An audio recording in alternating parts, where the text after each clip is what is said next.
Assalamualaikum warahmatullahi wabarakatuh. Halo, perkenalkan nama aku Cika Kaila Ramadhani dari NIM 05. Perkenalkan, nama saya Faisa Agara Amarullah dari NIM 003. Dan saya Putri Nalmisalda dari NIM 022. Kami dari kelompok 11 akan mempresentasikan Praktikum Kimia Sederhana berbasis kearifan lokal. Dan video ini untuk memenuhi tugas manajemen laboratorium kimia sekolah dengan dosen pengampu Ibu Rizky Nursaliat MPD.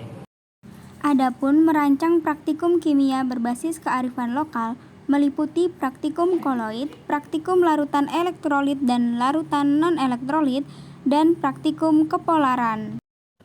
Saya akan melakukan praktikum yang pertama, yaitu praktikum koloid.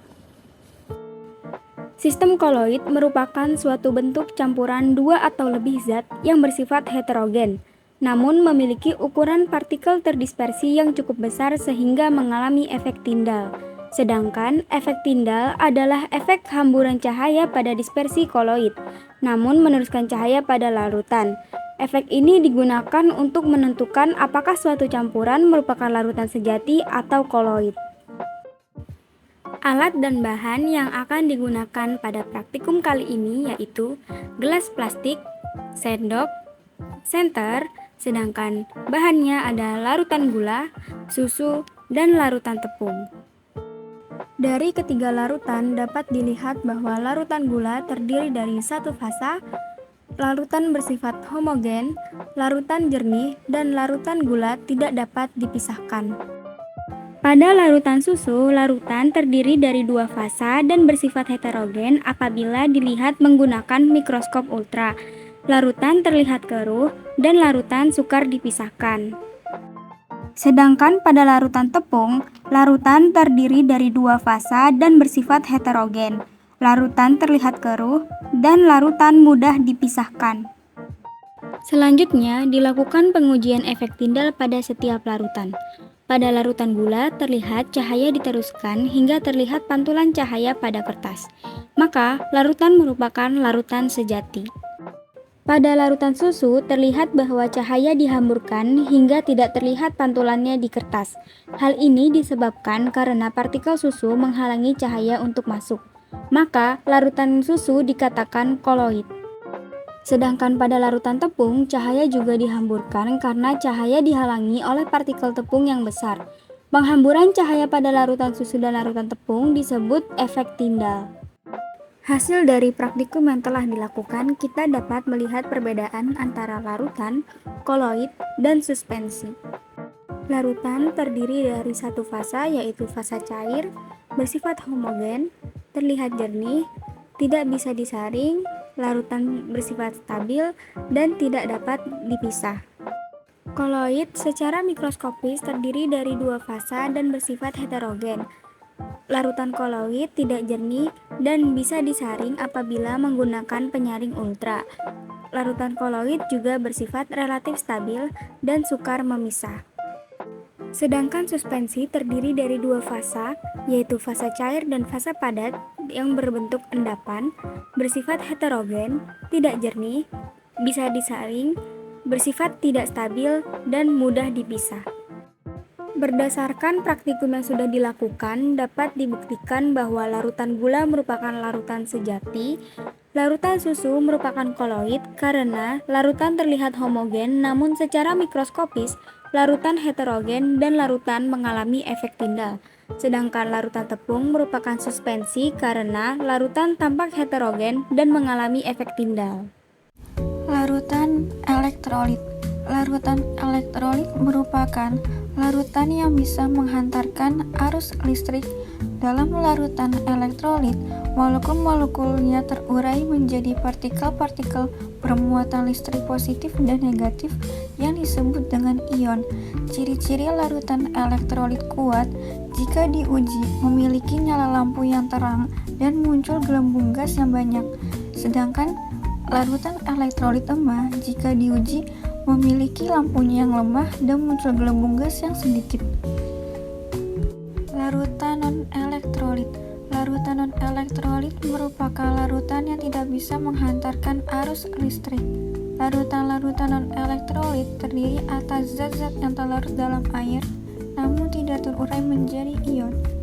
Ciri-ciri larutan non-elektrolit: jika diuji larutan non-elektrolit, lampu tidak menyala dan tidak muncul gelembung gas.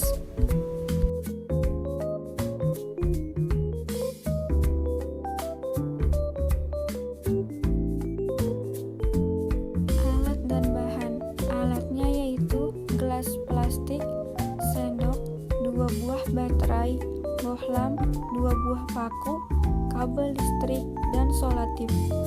Bahannya yaitu larutan minyak, larutan gula, air murni, larutan garam, dan larutan deterjen.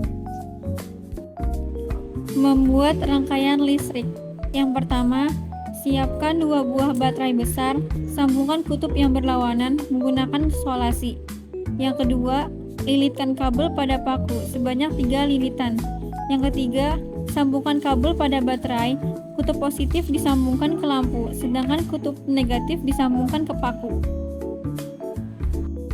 Pada percobaan pertama, menggunakan larutan garam.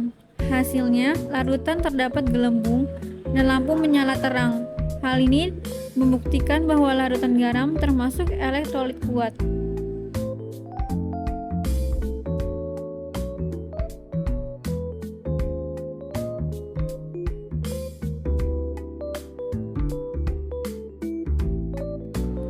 Pada percobaan kedua, menggunakan larutan deterjen yang menghasilkan terdapat banyak gelembung dan lampu menyala terang. Hal ini dapat membuktikan bahwa larutan deterjen termasuk ke elektrolit kuat.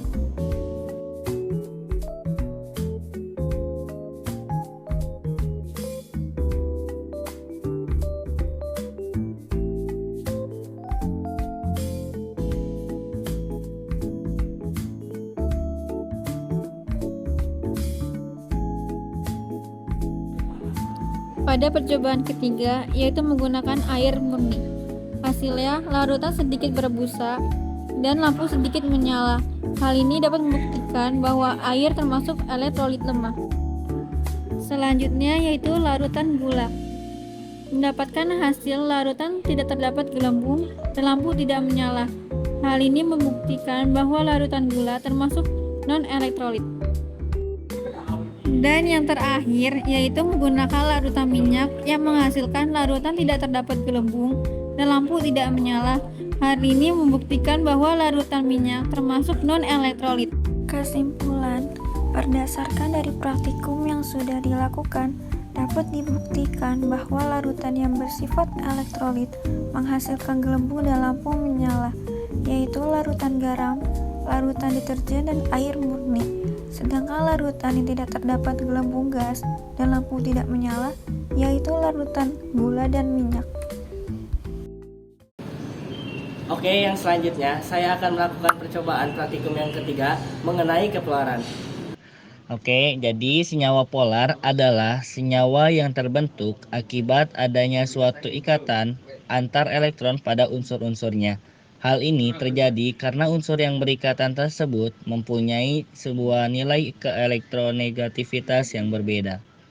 Sedangkan senyawa nonpolar adalah sebuah senyawa yang terbentuk akibat adanya suatu ikatan antar elektron pada unsur-unsur yang membentuknya. Pada praktikum kali ini, alat dan bahan yang akan digunakan adalah magnet, botol plastik, kemudian bahannya menggunakan air, minyak, larutan deterjen, dan yang terakhir ada larutan garam. Percobaan pertama menggunakan larutan deterjen.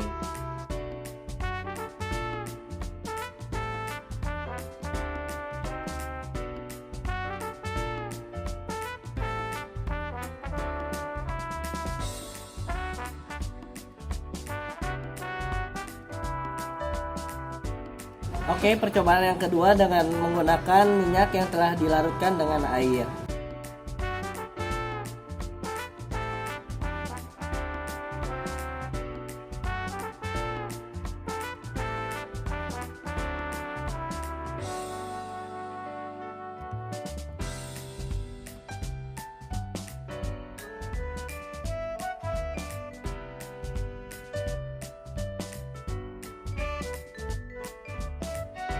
percobaan yang selanjutnya itu dengan menggunakan garam yang telah dilarutkan dalam air.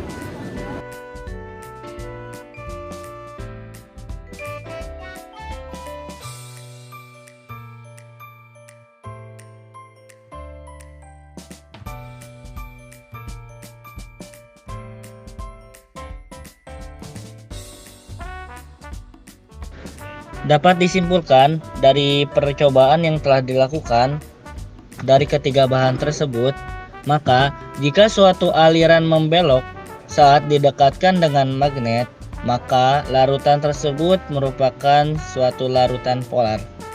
Namun sebaliknya, jika aliran tersebut itu lurus, artinya tidak membelok saat didekatkan dengan magnet, maka larutan tersebut adalah suatu larutan nonpolar.